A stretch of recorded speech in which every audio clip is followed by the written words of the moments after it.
Со воведни зборови на одбраната, денеска во судницата во Идризово продолжи судењето за пожарот во дискотеката Пулс во Кочани, во кој загинаа 63 лица, меѓу кои и деца, а над 200 беа повредени. Родителите на загинатите дојдоа пред судницата со транспарент со фотографии на загинатите во пожарот.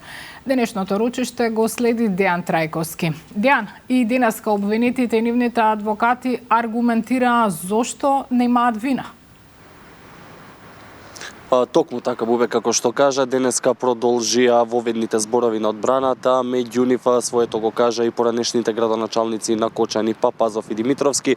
Димитровски посочи дека уште пред 13 години, кога бил и неговиот мандат, во исто време се отварала и дискотеката Пулс, дека уште тогаш до надлежните институции испраќал дописи дека не треба да се издаде лиценца за отворање на дискотеката, но вели дека никогаш на тие барања не добил одговор. Воено тој, како што посочи, е заменски обвинет и дека според него не треба да биде дел од овој случај. Што се однесува до Папазов, тој вели дека на критичниот ден, односно Папазов беше градоначалник кога се случи пожарот во Кочани, дека на критичниот ден тој и неговата администрација направиле се што е можно на професионален план, додека пак за она што претходело на самиот пожар вели дека немал никаква надлежност. Предлагам тука да слушнеме што порачаа во судницата. Кога го погледнав дописот, се обратив до Министерството за економија. Тогаш, како и многу други случаи, сигурно се кажало дека се мешам таму каде не ми е местото. На овој допис од 19.10.2012 година до сега немам добиено одговор. Веднаш наредниот ден, Општината Кочани изготвува и праќа нов допис со наслов "Ве молам, барање за неиздавање лиценца".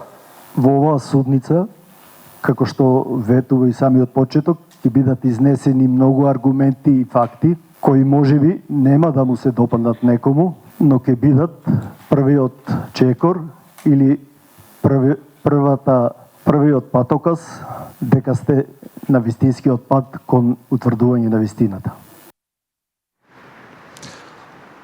Воведните зборови на ова рочиште ги започна градежните инспектори и нивните адвокати, односно тие велат дека откако стапиле на функција градежни инспектори, дека во тој период немало никакви градежни активности околу дискотеката Пулс, односно реконструкции или некакви измени во статиката, каде што тие би имале надлежност да вршат инспекции. Воспротивно велат доколку направеле некоја инспекција, а немало такви активности, ќе стореле кривично дело, па така и тие велат дека не биле надлежни во однос на ова случување и посочија дека совеста им била чиста. Да ги слушнеме и нивните обраќања пред судот. Кога гореше Кочани два пати, два тешки пожари, бев од првиот до последниот момент. А денес исто така сум тука. Стојам пред сите вас со чиста совест, со отворено срце и со голема одговорност кон вистината. Но денес сум обвинет за нешто што не сум го сторил. И уште поважно, за нешто што никогаш не е било во моја надлежност.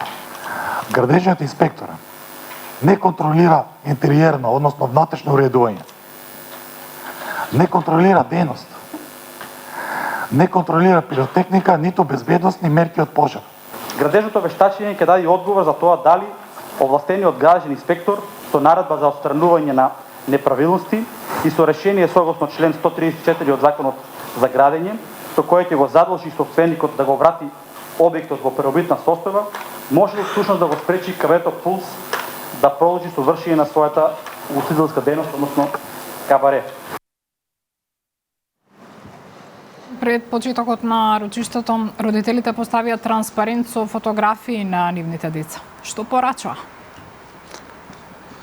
Така, Бубе, мотивот за тоа да доаѓа откако на минатото рочиште обвинетите се изјаснија дека не чувствуваат вина за она што се случи во Кочани. Тие велат дека се револтирани по таквите искази пред судот и порачаа дека тој транспарент го поставуваат тука за да ги потсетат обвинетите за она што се случило таа вечер. Па предлагам повеќе тие да кажат на оваа тема. Го донесовме транспарентот со нашите 63 убиени деца, бидејќи да ги потсетиме убииците на нашите деца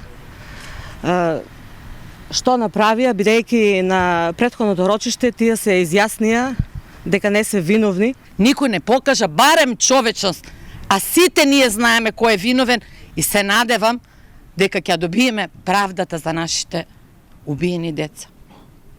63 не е само бројка. 63 не е статистика. За крај, само во однос на обвинението говоре и од адвокатите на обезбедувањето, кои посочија дека испоред нив и тие не треба да видат дел од обвинението, односно дека пиротехниката која што била донесена од страна на бендот уште пред да пристигнат тие на самото место, и дополнително посочија дека учествувале во спасувањето вечерта. Тоа се сите детали кои што ги имаме од рочиштето, кое пред малку заврши. Благодарам, Дејан Трајковски со детали од денешното рочиште за пожарот во дискотеката Пулс во Кочани.